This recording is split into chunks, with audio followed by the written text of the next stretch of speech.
रवीश कुमार, आप देख रहे हैं देश की बात 6 से 7। ट्विटर पर आए दिन किसी न किसी भर्ती परीक्षा के छात्र ट्रेंड कराते रहते हैं कि 2 या 3 साल हो गए उनकी परीक्षा के रिजल्ट कब निकलेगा, और जिनके रिजल्ट आ चुके हैं वो भी 2 साल से ट्रेंड करा रहे हैं कि उनकी ज्वाइनिंग कब होगी। स्टाफ सिलेक्शन कमीशन से लेकर रेलवे की परीक्षा के छात्र आए दिन लिखते रहते हैं यहाँ वहां। सहायक लोको पायलट की अभी तक बहाली पूरी नहीं हुई है। 2019 में बड़ा हंगामा था इसका। करीब करीब 2 साल होने जा रहे हैं। सरकार को पता है कि छात्र बेचैन हैं, नाराज हैं। इस पर कोई ठोस जवाब नहीं आता कि कब रिजल्ट निकलेगा, कब ज्वाइनिंग होगी, मगर इसकी जगह एक नई घोषणा कर दी जाती है। नई घोषणा का मकसद अपनी जगह ठीक हो सकता है, लेकिन स्टाफ सिलेक्शन कमीशन की लेट लतीफी को लेकर 2018 के वर्ष में एसएससी मुख्यालय के बाहर कितना बड़ा आंदोलन हुआ था, तब क्यों नहीं ख्याल आया। उसके 2 साल बाद केंद्र सरकार ने फैसला किया है कि नेशनल रिक्रूटिंग एजेंसी बनाई जाएगी। स्टाफ सिलेक्शन कमीशन भी राष्ट्रीय संस्था थी जिसका काम था समय पर परीक्षा कराना और रिजल्ट निकालना। वो काम वो संस्था क्यों नहीं कर सकती थी। इस नई संस्था के ऐलान से क्या बदलने वाला है, सुनी है कि अलग अलग एजेंसियां परीक्षाएं कराती थीं। रेलवे अपनी अलग परीक्षा कराती थी, स्टाफ सिलेक्शन कमीशन अपनी परीक्षा कराती थी।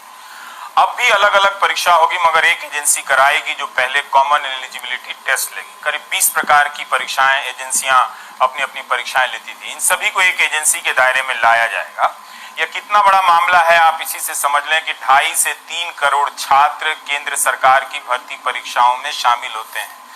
नेशनल रिक्रूटमेंट एजेंसी एक शुरुआती परीक्षा कराएगी जिसका नाम होगा कॉमन एलिजिबिलिटी टेस्ट। इसमें पास हुए लोग अलग अलग विभागों की परीक्षा दे सकेंगे। उसमें से जो छट के जाएंगे स्क्रीनिंग होगी। रेलवे, वित्त विभाग, स्टाफ सिलेक्शन कमीशन, बैंकिंग सेवाओं की परीक्षा इसके जरिए अब होगी। इसके लिए जिला स्तर पर परीक्षा के केंद्र बनाए जाएंगे। लाखों नौजवान अपनी परीक्षा के रिजल्ट का इंतजार कर रहे हैं। जो पास हो चुके हैं वो ज्वाइनिंग का इंतजार कर रहे हैं, वो अभी भी कर रहे हैं। उनके बारे में भी टाइमलाइन जारी होती तो इससे ऐसी तस्वीरें आती रहती हैं। कहीं कोई समाधान नहीं है।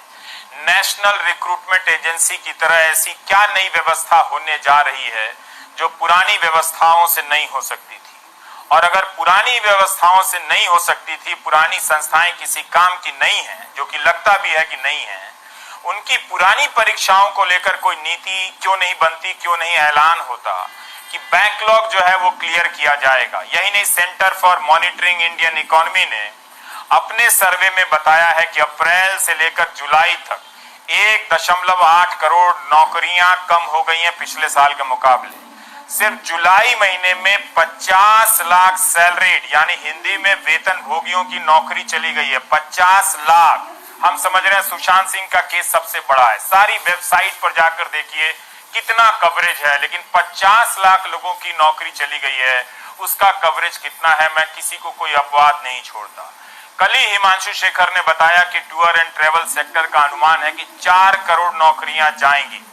हिमांशु शेखर ने जुलाई के महीने में छोटे लघु मध्यम उद्योगों के सेक्टर का भी एक अनुमान बताया था कि अगस्त तक 3 से 4 करोड़ नौकरियां जाने का अनुमान है।